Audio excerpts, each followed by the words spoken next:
Yeah, I think the dressing room's pretty positive at the moment after two quick ones at the end of the day. Obviously, Test cricket ebbs and flows quite a lot, and for us, obviously it was a long start with the ball this morning, and credit to the way Cam and Josh batted. But obviously, that session after lunch and leading into tea, it wasn't exactly ideal for us, but.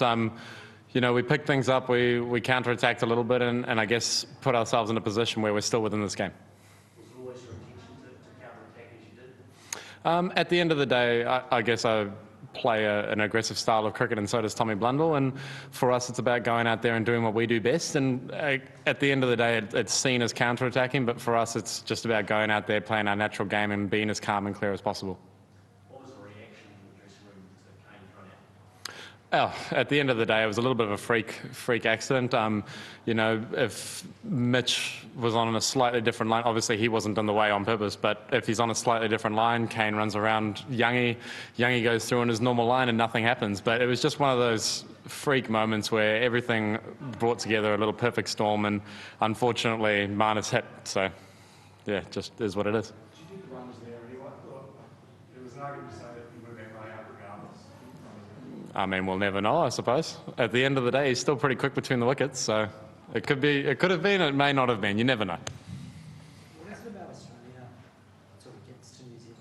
It's been a long time since you had decent Test cricket. I mean, they're an incredible team. I'm pretty sure most teams in the world struggle against them. It's not just us. So at the end of the day, we also fight a lot, and we come out there and we throw our punches, and also, if you look at the way things went the other day, we had them 5 for not much either. So you get Cam Green out and you get Cummins out early, and then they could be 180 all out, and then you'd probably be asking a very different question. So there's nothing mentally going on. It's all. We're all professional cricketers at the end of the day. The ball comes down, we try to hit it, and we bowl the ball, and they try and hit it. And for us, we try to keep our processes as mentally simple as possible.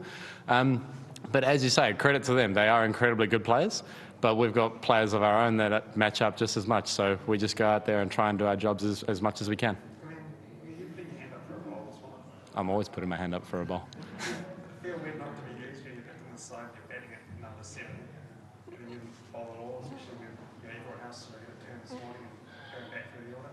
I mean, if you look at the way the wind was going today, small slide to the leg side with the wind, 2 right-hand batters, one really, really strong right-hand batter, and a left-hander that wasn't facing many balls. I don't think that's the matchup.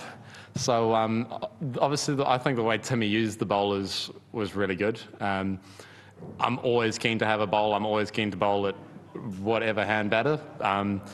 But the way Lyon obviously bowled the second innings, it definitely shows that there's a little bit of turn in there, and who knows, maybe the second innings I might get a bit of a go.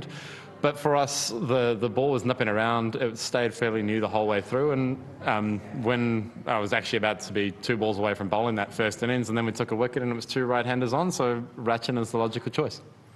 Glenn, how does this pitch compare to other Basin surfaces? Do you see it getting easier to bat on? Is it going to get harder as with the dipping and all that kind of thing? This is actually the first international I've played at the Basin, so I'm not sure personally how the test stuff plays, but I know from first class cricket it definitely starts off green, nips around a lot, and then through day 3 and 4 for first class stuff it does flatten out a little bit and become a little bit easier to score. But with the added measure of a 5th day, it definitely means that you can take the game longer if need be.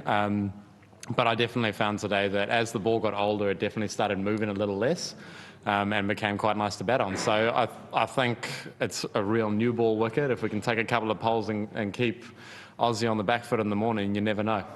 Then can the frustration from that 10th wicket sound like that creep into New Zealand's innings, or is it easy to set that aside? I think personally, as batters, we try and set it aside as much as possible. With anything, when you're batting first, if you can keep the fielding team out there as long as possible, and then you take a few poles, obviously everyone will equate it to being out on the field for longer than potentially we needed to be. But that's just the way Test cricket goes. Batters are ready to bat at any point. We've got world-class openers who are used to doing it as well. So it's not the first time that we've had to field 4 sessions and go out and bat, and it probably won't be the last. And then the Basin is known for comebacks in the second innings. We've seen some fantastic games here in the past which have turned around. What's the chat in the dressing room? What can we expect tomorrow?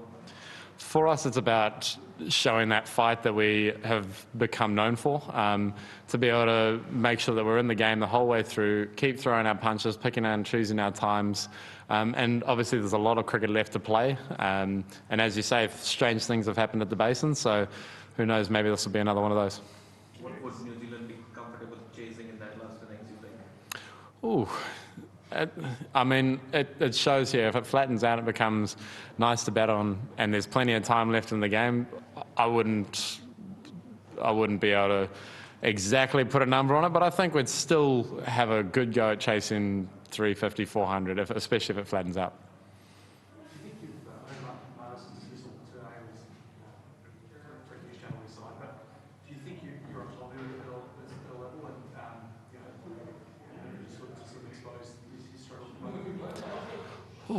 He's a top class player, and the funny thing about Baden is the waves go and they come, and he rode a huge wave when he scored all those runs leading up to this point, and unfortunately the way cricket works is everything just evens out, and he may be on a slight downward slump, but he's an incredible batter, and I have no doubt he'll probably work it out. Thankfully for us, not today, but and hopefully not the next game either, but as a player, he works on his game so much. I know he's always talking about how he wants to improve and how he's always trying to combat things. So I think it's the same with every batter, that they always try and understand what their weaknesses are, understand what their strengths are, what the bowlers are potentially going to do, and any batter at this level tries to make sure that they can make that purple patch last for as long as possible and try to minimise the downward slumps, but it all evens out eventually.